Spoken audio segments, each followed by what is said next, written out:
Hello and welcome, dear students, to JK Civil Services YouTube platform. So already we have discussed statement and conclusion, and in this lecture we'll be discussing about statement and argument. Videos को इस mode पे ठीक है ना, और इस तरीके से पढ़ाने का हमारा मकसद यही है कि हम ज़्यादा से ज़्यादा एग्जाम्पल्स को यहाँ पर आपके सामने लाए।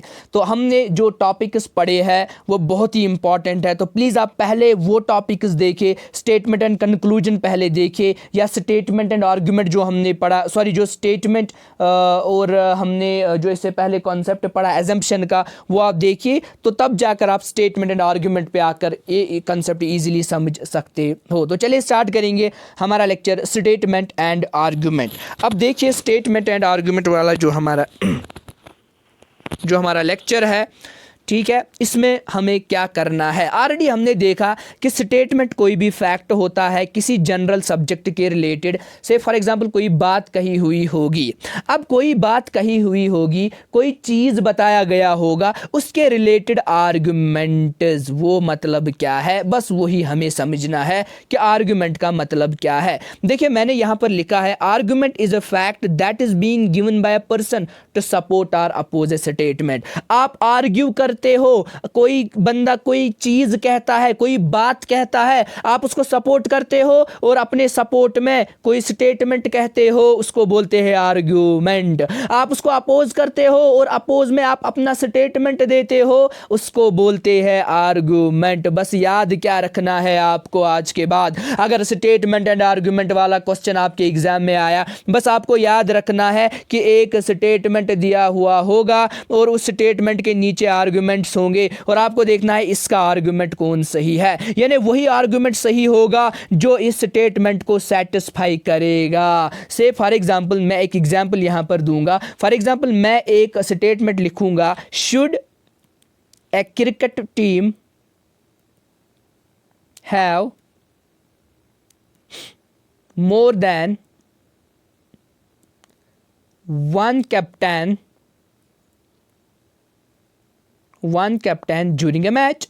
अब देखिए मैं एक स्टेटमेंट कह रहा हूं कि क्या एक क्रिकेट टीम को 2 कैप्टन होने चाहिए या मोर देन 1 कैप्टन होने चाहिए ड्यूरिंग ए मैच। अब देखिए, अब यहां पर से फॉर एग्जांपल मैं 2 आर्गुमेंट भी लिखूंगा, एक आर्गुमेंट में लिखूंगा नो का, दूसरा आर्गुमेंट में लिखूंगा यस का। मैं कहूंगा हाँ एक क्रिकेट मैच के दौरान एक से ज्यादा कैप्टन होने चाहिए, और मैं कहूंगा हाँ होने चाहिए या नहीं होने चाहिए। अब नो को मैं कैसे जस्टिफाई करूंगा, से फॉर एग्जांपल मैं लिखूंगा no one needs to make decisions on the spot and there would not be time to resolve conflicting ideas between the captains. मैं रिपीट करूंगा, no one needs to make decisions on spot. एक captain अगर होगा तो वो decisions on spot बनाएगा, ठीक है ना, वो डिसीजन ऑन स्पॉट लेगा, और उसके पास इतना टाइम भी नहीं होगा कि वो दूसरे कैप्टन के साथ बात करेगा, फिर उनके बीच लड़ाई होगी, एक कहेगा ये करेंगे, दूसरा कहेगा वो करेंगे। तो क्या लगता है आपको, ये आर्गुमेंट सही है? क्या ये नो का आर्गुमेंट सही है? जी हाँ, ये सही है। मतलब इसका मतलब ये हुआ, एक क्रिकेट मैच के दौरान हमें एक से ज्यादा कैप्टन नहीं होने चाहिए, और जो इसने सपोर्ट में ये स्टेटमेंट लिखा है ये बिल्कुल सही है। तो कुल मिलाकर जो आर्गुमेंट बना ये स्ट्रांग आर्गुमेंट है। और देखिए ये दूसरा आर्गुमेंट यस का जो है, ये क्या कह रहा है, yes it is always better to have more brain is coming to an understanding before taking a decision. हाँ होने चाहिए, क्योंकि जितने ज्यादा ब्रेन्स होंगे उतना अच्छा डिसीजन निकलेगा। देखिए ये बात भी सही है, लेकिन क्रिकेट मैच के रिलेटेड सही नहीं है, क्योंकि क्रिकेट मैच में टाइम कम होता है, आपको जल्द जो है डिसीजन लेना पड़ता है। से फॉर एग्जांपल अगर DRS वो रिव्यू लेते हैं, उसके लिए 30 सेकंड्स का टाइम दिया जाता है। अब बहुत सारे कैप्टन होंगे, उनमें बहुत ज़्यादा टाइम लगेगा डिसीजन लेने में। अगर एक ही होगा वो जल्दी डिसीजन लेगा। तो दूसरा हमारा जो आर्गुमेंट है ये स्ट्रांग नहीं है, ये वीक आर्गुमेंट है। आगे देखेंगे स्ट्रांग आर्गुमेंट कैसा होना चाहिए, वीक आर्गुमेंट कैसा होना चाहिए। बस मैंने आपको यहाँ पर एग्जाम्पल कोट करी ताकि आपका जो कंसेप्ट होगा वो ज़्यादा क्लियर होगा। चलिए अब जो देखिए यहाँ पर लिखा क्या है, in this type A statement concerned with an issue is given. देखिए कोई भी इशू दिया हुआ होता है, जैसे मैंने इशू एक यहाँ पर आपके सामने रखा क्रिकेट मैच का, का, एक से ज़्यादा कैप्टन होने का। तो जनरली इशू की बात होती है, कोई मसला, कोई मुद्दा होता है जिसमें कुछ आर्गुमेंट्स दिए होते हैं नीचे, ऊपर स्टेटमेंट में मुद्दा होगा, कोई इशू होगा, तो नीचे होंगे आर्गुमेंट्स उस रिलेटेड। तो हमें आइडेंटिफाई करना है कि कौन आर्गुमेंट करेक्ट है, कौन आर्गुमेंट स्ट्रांग है, कौन आर्गुमेंट वीक है।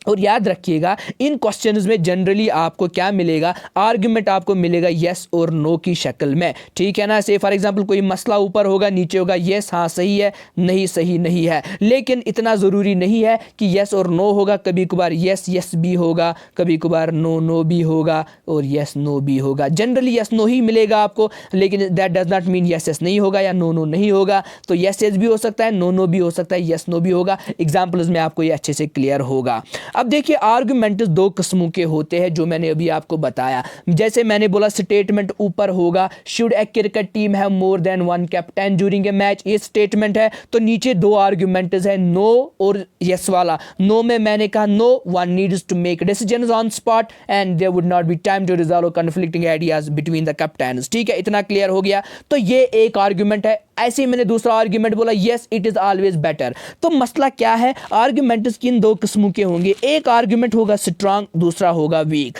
जब हमने अभी ये क्वेश्चन किया तो मैंने आपको बोला जो पहला आर्गुमेंट है जिसमें आपने नो बोला ये स्ट्रांग है। ये क्यों स्ट्रांग है, क्योंकि ये उस स्टेटमेंट को अच्छे से सेटिस्फाई करता है, और सेटिस्फाई नहीं बल्कि जस्टिफाई भी अच्छे से करता है। लेकिन जो दूसरा है वो वीक आर्गुमेंट है। वीक का मतलब क्या है, यानी इसने स्टेटमेंट को अच्छे से जस्टिफाई नहीं किया, आपने अच्छे से एक्सप्लेन नहीं कर पाया। आपने बोला हाँ एक से ज्यादा कैप्टन होने चाहिए, लेकिन उसकी एक्सप्लेनेशन सही नहीं दी, बस आपने बोला जितने ज्यादा ब्रेन्स होंगे उतना अच्छा डिसीजन होगा। तो ये तो जरूरी नहीं है जितने ज्यादा ब्रेन्स होंगे उतना अच्छा डिसीजन होगा, कभी कभार एक ब्रेन ही बहुत ही बढ़िया डिसीजन देता है। तो इसीलिए हमने बोला दूसरा वीक है। तो कॉन्सेप्ट यही है, या तो आर्गुमेंट स्ट्रांग होगा या वीक होगा। अब आर्गुमेंट कब स्ट्रांग होगा, आर्गुमेंट तब स्ट्रांग होगा when it touches the practical and real aspect of the situation as described in the statement. बस वही बात, यानी जो आर्गुमेंट दिया होगा उस आर्गुमेंट की जो एक्सप्लेनेशन होगी उसको बैक किया गया होगा, उसको सपोर्ट किया गया होगा बाय रीजन एंड फैक्ट। यानी आपने जो रीजन दिया होगा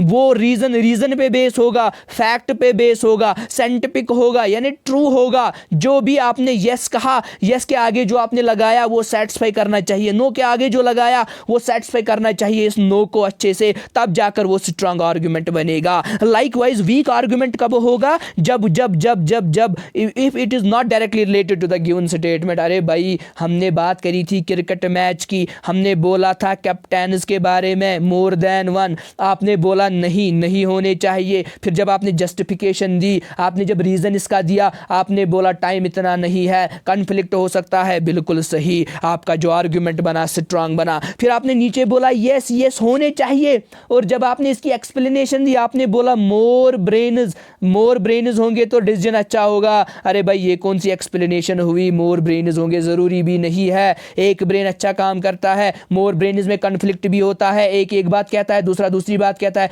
जिसकी वजह से लड़ाई होगी, मतलब ये वीक आर्गुमेंट है। ये स्टेटमेंट के बिल्कुल भी रिलेटेड नहीं है, क्योंकि स्टेटमेंट में क्रिकेट मैच की बात करी है। अब अगर किसी और चीज़ की बात करी होती तो वहाँ पर हम सोचते और हम कहते मे बी पॉसिबल होगा कि यहाँ पे ज़्यादा ब्रेन ही हमें ज़रूरत है, जितने ज़्यादा ब्रेन यहाँ पर होंगे उतना अच्छा काम होगा। लेकिन क्रिकेट मैच में बस एक ब्रेन होना चाहिए, एक ही कप्तान होना चाहिए जो जल्दी जल्दी डिसीजन को सॉल्व करेगा। ये चीज़ आपको याद रखनी है। चलिए मैं अपनी स्पीड बहुत ही लो रखने की कोशिश करता हूं आजकल। चलिए important things to remember, following points should be taken into consideration. देखिए अब अगर आपको स्ट्रांग आर्गुमेंट चूज करना होगा तो आपको क्या याद रखना होगा, वो आर्गुमेंट क्या होना चाहिए, बिल्कुल जो वो इशू होगा उस इशू को वो रियल यानी रियलिस्टिक अंदाज में जो है उसकी एक्सप्लेनेशन होनी चाहिए उस इशू की, यानी रियल मैटर में यूं कह सकते हैं, या साइंटिफिक टेम्परामेंट वहां पर होना चाहिए। साइंटिफिकली आपने अगर अपनी एक्सप्लेनेशन दी, आपने अगर यस कहा तो यस की एक्सप्लेनेशन साइंटिफिक होनी चाहिए, रियल होनी चाहिए, जो सिचुएशन है जो इशू है उसका प्रैक्टिकल सोल्यूशन होना चाहिए वहां पर। दूसरा point, strong argument should give deep analysis. देखिए डीप एनालिसिस, जैसे अभी क्रिकेट मैच की बात की, मैंने बोला no more than one captain नहीं होने चाहिए, मैंने डीप एनालिसिस एनालिसिस दी, मैंने बोला टाइम ज़्यादा वेस्ट होगा, उतना टाइम भी नहीं होता है, कन्फ्लिक्ट हो सकता है, मतलब डीप एनालिसिस मैंने दी तो बना स्ट्रांग आर्ग्यूमेंट। लाइकवाइज जो स्ट्रांग आर्ग्यूमेंट होता है वो रिलेट होना चाहिए स्टेटमेंट के और वो इस फैक्ट को सपोर्ट करना चाहिए अच्छे से। और एक आर्गुमेंट जो होता है which is based on universal truth is always strong, ये हम बार बार पढ़ते आए हैं कि जो यूनिवर्सल ट्रुथ होता है, जो आर्गुमेंट रिलेट होता है यूनिवर्सल ट्रुथ के, वो हमेशा स्ट्रांग ही होता है। चलिए अब आगे देखेंगे जो वीक आर्गुमेंट होता है, क्योंकि कभी कभार आपको क्वेश्चन में पूछा जाएगा आप बोलिए इन आर्गुमेंट्स में से वीक आर्गुमेंट कौन है, तो आपको पता होना चाहिए वीक आर्गुमेंट कौन होगा। अब जो आर्गुमेंट स्ट्रांग नहीं होगा वो आर्गुमेंट क्या होगा, वीक होगा। यानी वीक आर्गुमेंट एम्बिगुअस होता है इन नेचर, डाउटफुल होता है, समझ ही नहीं आता है उसके बारे में, या वो सुपरफ्लॉस होता है, ठीक है ना, सिंपल ज़्यादा होता है। वीक आर्गुमेंट कंट्रारी होता है, ठीक है ना, कंट्राडिक्टरी होता है, फैक्ट के बात एक कही गई है और वो किसी दूसरे चीज़ की बात करता है या वो उसके कंट्राडिक्शन में बात करता है। Weak arguments are those which contain the word. अब देखिए अगर वर्ड ऑनली होगा, अगर वर्ड डेफिनेटली होगा, अगर वर्ड बेस्ट होगा, अगर वर्ड अनटिल होगा, अनलेस होगा, तो वहाँ पर विल भी होगा, तो वो वीक आर्गुमेंट बनाएगा उस चीज़ को। जब हम क्वेश्चंस करेंगे, क्वेश्चन में जब हम ये वर्ड्स देखेंगे तो हम दूर से ही क्रॉस मारेंगे, कहेंगे भाई वीक आर्गुमेंट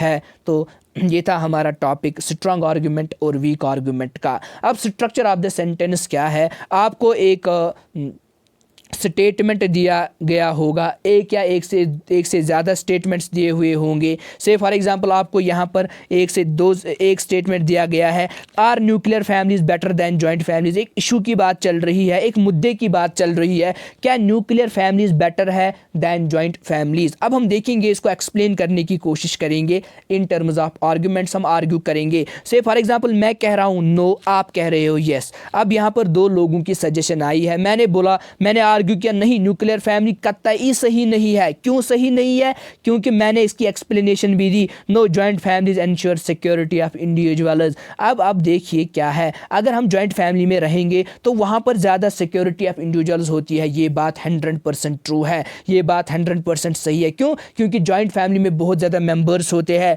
बहुत ज़्यादा लोग रहते हैं, नज़र गुजर सबकी रहती है, और खुदा न खास्ता अगर कोई आफत आती है तो हर कोई मिलजुल कर काम करता है। मतलब कहने का मतलब ये है कि जॉइंट फैमिली ही बेटर है दैन न्यूक्लियर फैमिली, क्योंकि यहाँ पर बात आई सिक्योरिटी की। तो मेरा आर्गुमेंट अब सही है। चलिए अब देखेंगे क्या आप लोग सही हो, क्या आप लोगों का आर्गुमेंट सही है। आपने बोला यस न्यूक्लियर फैमिली ही सही है सर, क्योंकि nuclear family ensure greater freedom of individuals. जी हाँ, ये बात बिल्कुल सही है। जॉइंट फैमिली में आपको कर्ब्स होती है, आपने देखा होगा जो भी हमारे स्टूडेंट्स जॉइंट फैमिलीज के पार्ट होंगे या जिन्होंने जॉइंट फैमिलीज में जन्म लिया होगा, जॉइंट फैमिलीज में परवरिश हुई होगी, वहाँ पर आपके चाचा होते हैं, इवन वहाँ पर आपकी पुफिया होती है, आपके मामूज भी कभी कभार वहाँ पर रहते हैं, तो जिससे आपको इन सब की बातें सुननी पड़ती है, अरे वो करो, ये करो, इस तरीके से करो, तो जिससे क्या हो जाता है, आपकी जो इंडिविजुअल फ्रीडम है वो रेस्ट्रिक्ट होती है। लेकिन अगर आप न्यूक्लियर फैमिली के पार्ट हो तो वहाँ पर ज़्यादा से ज़्यादा आपके मम्मी पापा या आपके भाई बहन सिबलिंग्स रहते होंगे। इसका मतलब ये हुआ वहाँ पर ज़्यादा आप पे नज़र गुजर भी नहीं होगी, तो मतलब nuclear families ensure greater freedom. तो आपने यस बोला, और जो इसकी एक्सप्लेनेशन आपने दी ना बेटे, वो भी क्लियर एक्सप्लेनेशन है, वो भी बहुत ही अच्छी एक्सप्लेनेशन है। आपने एक्सप्लेन किया, बढ़िया एक्सप्लेनेशन आपने यहाँ पर दी, तो दोनों आर्ग्यूमेंट्स यहाँ पर स्ट्रांग है, यहाँ पर दोनों आर्ग्यूमेंट स्ट्रांग है। तो स्ट्रक्चर ऑफ द क्वेश्चन अब क्या होगा, स्टेटमेंट दिया होगा, नीचे एक या दो आर्ग्यूमेंट्स दिए होंगे, कभी कभार एक से ज़्यादा स्टेटमेंट भी होंगे, कभी कभार एक से ज़्यादा आर्ग्यूमेंट्स भी होंगे, और फिर ऑप्शंस नीचे होंगे। ऑप्शन क्या होगा, say for example only first is strong, फिर होगा only second is strong, both first and second are strong, either or या नन, कुछ भी हो सकता है। तो चलिए आगे देखेंगे और कुछ इंपॉर्टेंट क्वेश्चंस डिस्कस करेंगे। बस क्वेश्चंस में क्या कहा गया है कि आपको चूज़ करना पड़ेगा स्ट्रांग आर्गुमेंट। तो here goes the question number 1। So the question here is, should all the new and big industries be established in Kolkata? क्या कोलकाता में, देखिए मुद्दा क्या है, इशू क्या है, क्या कोलकाता में बड़ी बड़ी इंडस्ट्रीज़ या नई नई इंडस्ट्रीज़ खोलनी, ठीक है ना, खोलेंगे हम, ठीक है ना, should all the new and big industries भी एस्टैब्लिश करेंगे कोलकाता में हम नई और बड़ी बड़ी इंडस्ट्रीज़? अब मैं कह रहा हूँ येस, कोई कह रहा है नो, ठीक है ना। अब जो यस कह रहा है वो क्या कह रहा है, देखिए बस बातों को समझिए। यस वाला कह रहा है कि हाँ अगर हम ऐसा करेंगे तो मोर अपॉर्चुनिटीज़ क्रिएट होंगी, बिल्कुल सही बात है। दूसरा बंदा कह रहा है नहीं नहीं, ऐसा करने से क्या होगा, इंक्रीज़ होगा पोल्यूशन, सही बात है। अब दोनों में से क्या कर सकते हैं हम, ईदर और का केस लगाएंगे। क्यों? क्योंकि अगर एम्प्लॉयमेंट जॉब अपॉर्चुनिटीज़ क्रिएट होंगी तो यस करना होगा, लेकिन पोल्यूशन की वजह से नो करना होगा। दोनों में से तो एक ही चीज़ करेंगे, इसे कहते हैं ना कुर्बानी देना, ईदर और वाला केस। या तो आप क्रिएट करोगे तो एम्प्लॉयमेंट अपॉर्चुनिटीज़ क्रिएट होंगी, और आप नहीं करोगे तो पोल्यूशन भी नहीं होगा, ठीक है ना। यही इसकी एक्सप्लेनेशन यहाँ पर दी हुई है, आप इसको पढ़ सकते हो। Here either of the any two can happen, employment will increase upon opening the new industries, but simultaneously pollution can also increase। तो अगर आप ये करोगे तो ये होगा, ये करोगे तो ये होगा। बस कहने का मतलब यहाँ पर जो है ईदर आर वाला केस होगा। देखिए मैंने यहाँ पर ईदर आर वाला केस पहले क्यों रखा, क्योंकि बच्चे अक्सर इस ईदर आर केस को छोड़ते हैं, क्योंकि ये जो ईदर आर वाला केस है ये हमें रेयर केसेस में ही मिलता है। बस क्वेश्चन को देखना है, क्वेश्चन के नेचर को देखना है। यहाँ पर एडवांटेज की बात की गई है, डिसएडवांटेज की भी बात की गई है। अगर आपको कभी एडवांटेज और डिसएडवांटेज आमने सामने मिलेंगी तो वहाँ पर प्रॉब्ली चांसेस होता है ईदर आर वाला केस आने का, ठीक है ना, वहाँ पर चांस होता है ईदर आर वाला केस आने का। तो चलिए आगे बढ़ेंगे, अगला क्वेश्चन यहाँ पर डिस्कस करेंगे। दूसरा क्वेश्चन क्या दिया गया है, should encouragement be given to the horticulture industries in rural areas? क्या रूरल एरियाज में हमें हॉर्टिकल्चर को एनकरेज करना चाहिए? देखिए हॉर्टिकल्चर का मतलब यहाँ पर आप यूं ही समझ सकते हो, हॉर्टिकल्चरल सेक्टर जैसे एग्रीकल्चरल सेक्टर हमारे पास होता है, लाइकवाइज हमारे पास हॉर्टिकल्चरल सेक्टर होता है जहाँ से फ्रूट्स वगैरह जो प्रोड्यूस होते हैं, ठीक है ना, ठीक है ना, मेवा सनतकारी जिसको आप उर्दू में बोलते हो, या से फॉर एग्जांपल आप कहते हो एप्पल के रिलेटेड हॉर्टिकल्चर, ठीक है। तो क्वेश्चन कहा गया है क्या रूरल एरियाज में ही हमें इस चीज़ को एनकरेज करना होगा? तो आर्गुमेंट आप कहते हो यस, और दूसरा आर्गुमेंट भी आप यस कहते हो। आप देखेंगे क्या ये यस इस चीज़ को अच्छे से जस्टिफाई कर पाता है, ये यस इस चीज़ को अच्छे से जस्टिफाई कर पाता है।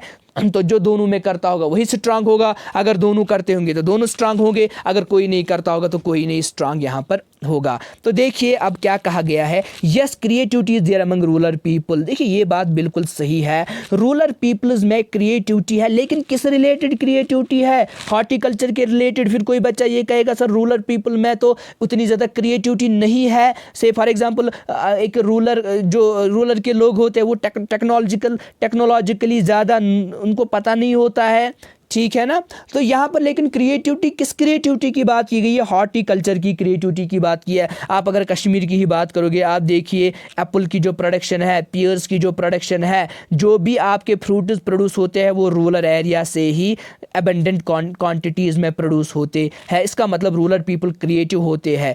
सेकंड वन, तो ये हमारा आर्ग्यूमेंट सही चला। सेकंड वन क्या कह रहा है, this will help in eradicating problem of unemployment to much extent in rural areas. सीधी सीधी बात है, अगर हॉर्टिकल्चर को आपने एनकरेज किया, प्रमोट किया, तो इसे अनएम्प्लॉयमेंट जो है वो किसी हद तक इरेडिकेट होगी रूरल एरियाज़ में। अगर इंडिया की हम बात करेंगे, अनएम्प्लॉयमेंट एक प्रॉब्लम है, चाहे रूरल एरिया है या अर्बन एरिया है, दोनों में अनएम्प्लॉयमेंट की प्रॉब्लम है। अब अगर विलेजेस में, रूरल एरियाज़ में आपने हॉर्टिकल्चर को प्रमोट किया, ठीक है ना, आपके फसल अच्छे निकले वहाँ पर, तो कुछ हद तक अनएम्प्लॉयमेंट ख़त्म हो सकती है, ठीक है ना।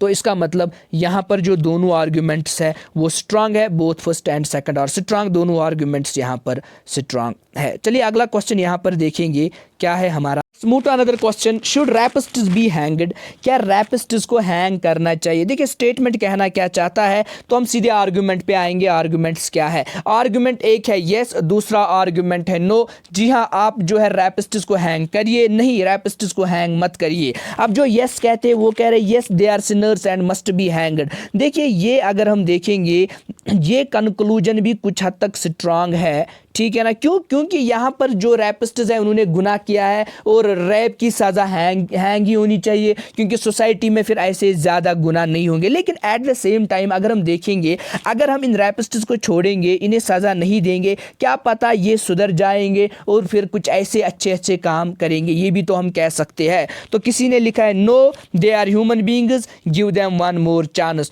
तो ये बात भी सही है। देखिए एट अ टाइम इनमें से एक ही डिसीजन इन पे लागू हो सकता है, या इनको फांसी दी जाएगी या इनको छोड़ा जाएगा। तो अब ईदर आर वाला केस यहाँ पर जाहिर हुआ, ईदर आर वाला केस एक चीज़।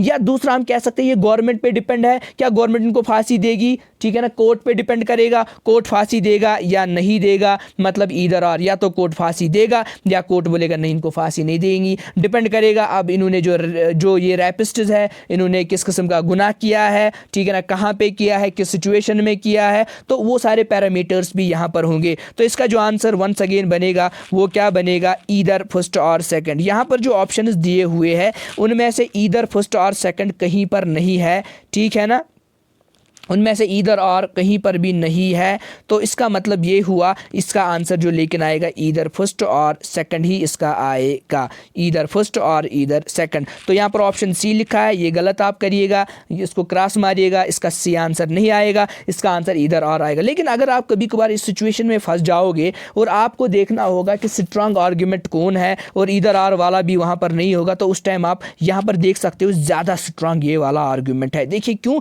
क्योंकि यहाँ पर इसने इंसानियत की बात करी है और इसीलिए यहाँ पर फिर आंसर आ सकता है only argument second is strong, C option आ सकता है अगर ईदर आर वाला मिसिंग होगा। लेकिन इसका जो एग्जैक्ट आंसर है वो ईदर आर ही है। लेकिन यहाँ पर अगर ये ऑप्शंस में ईदर आर नहीं दिया गया है, आपके एग्जाम में भी इस किस्म की सिचुएशन आई ईदर आर नहीं दिया गया है, तो वहाँ पर आप फिर दूसरे को स्ट्रांग करिएगा। तो बोथ को आप स्ट्रांग नहीं कर सकते हैं, बोथ को स्ट्रांग नहीं कर सकते। क्यों नहीं कर सकते, क्योंकि ये उतना ज़्यादा स्ट्रांग नहीं है। अब अगर ये स्ट्रांग है भी तो ईदर आर वाला केस लगेगा, क्योंकि एट अ टाइम या तो उनको फांसी होगी या तो नहीं होगी। तो चलिए आगे बढ़ेंगे और अनदर क्वेश्चन यहाँ पर करेंगे।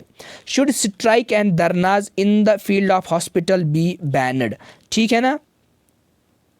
देखिए क्या अस्पतालों में जो स्ट्राइक्स की जाती है, धरनाज दिए जाते हैं, क्या उसको हमें हमेशा के लिए बैन करना चाहिए? देखिए दो चीज़ें हैं, अस्पताल में स्ट्राइक करना, धरना देना शोभा नहीं देता है। लेकिन अब कभी कभार ऐसी सिचुएशन होती है तो डॉक्टर्स परेशान होते हैं या वहाँ का जो मेडिकल स्टाफ होता है वो परेशान होते हैं या वो मजबूर हो जाते हैं स्ट्राइक्स करने के लिए। अब देखिए आर्गुमेंट पहला क्या कहा गया है, यस, दूसरा कहा गया है नो। अब यस में इसने क्या कहा है, इसकी जस्टिफिकेशन क्या दी है, yes it is hampering the hospital and patients are suffering a lot, सही बात है।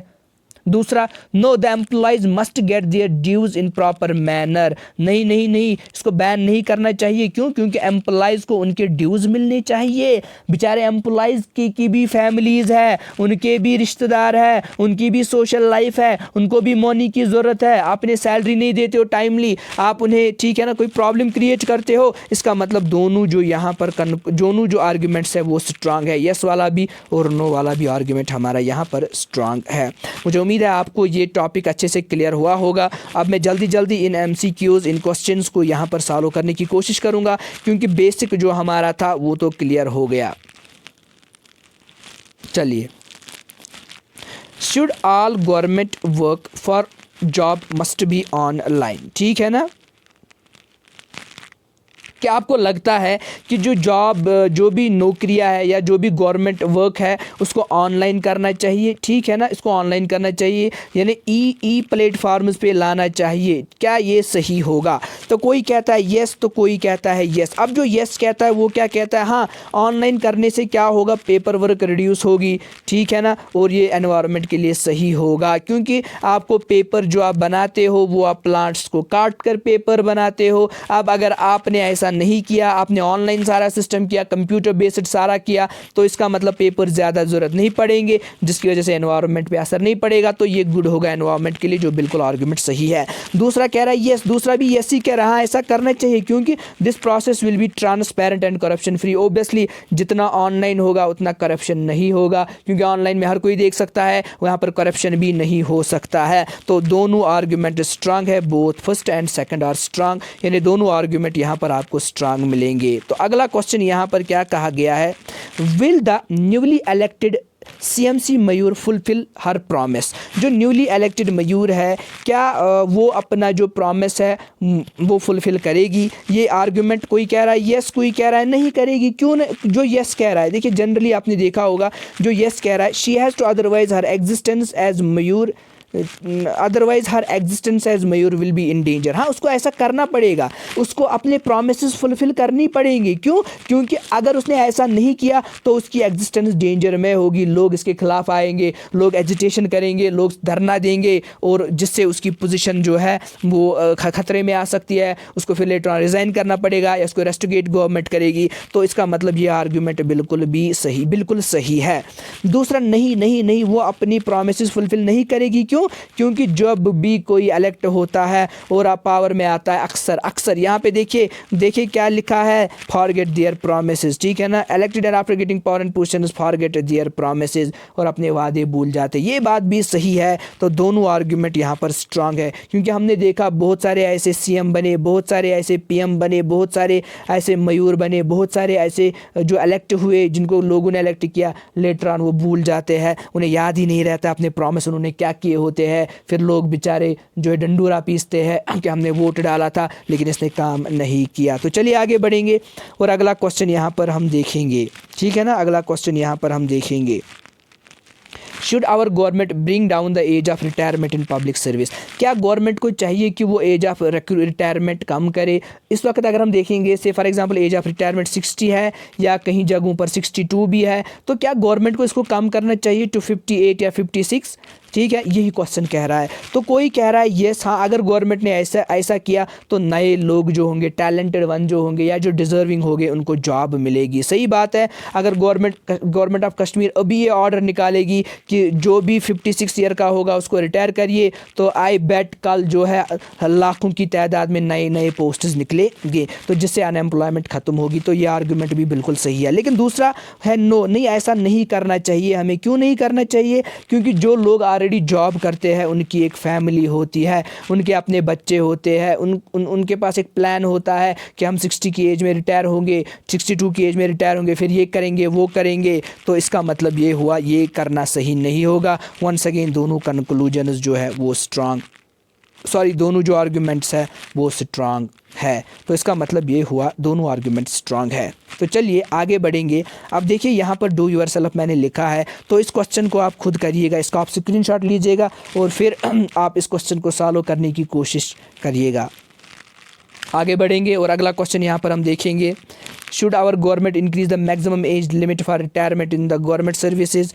ठीक है ना, यहाँ पर अलग अलग जो आर्गुमेंट्स दिए हुए हैं, तो देखेंगे आप क्या आंसर आ सकता है। तो ये आप खुद करिएगा ये दो क्वेश्चंस। अगर किसी स्टूडेंट को कोई प्रॉब्लम होगी, मैं बार बार कहता हूँ, सोशल मीडिया के ज़रिए आप हम तक पहुँच सकते हो। यूट्यूब के कमेंट सेक्शन में आप कमेंट कर सकते हो, वहाँ पर आप कह सकते हो। फर्दर जो स्टूडेंट हमें जो है कोई प्रॉब्लम शेयर करना चाहता है, जो कमेंट सेक्शन में मेंशन नहीं कर सकता है, वो हमें सोशल मीडिया पे सर्च करे। सोशल मीडिया पे मेरा नाम सर्च करे, चाहे फेसबुक है चाहे इंस्टा है, वहाँ पर आप हमें सर्च कर सकते हो मेरे नाम से, और वहाँ पर हम आपको मिलेंगे। वहाँ पर इनबॉक्स आप कर सकते हो, जहाँ पर आपकी क्वेरीज़ का आंसर मिल सकता है। तो कमेंट सेक्शन भी ओपन रहेगा, ये सारी चीज़ें भी आपके लिए ओपन है। तो उम्मीद है आपको आज का लेक्चर पसंद आया होगा। बहुत ही सिंपल लेक्चर था, बहुत ही आसान लेक्चर था। बस एग्ज़ाम में बच्चे गलती करते हैं। अब मुझे उम्मीद है कि आज जो हमारे स्टूडेंट है वो एग्ज़ाम में पहले यही पोर्शन करेंगे, रीजनिंग का पोर्शन करेंगे, स्टेटमेंट कंक्लूजन वाले क्वेश्चंस करेंगे, स्टेटमेंट आर्गुमेंट वाले क्वेश्चंस करेंगे।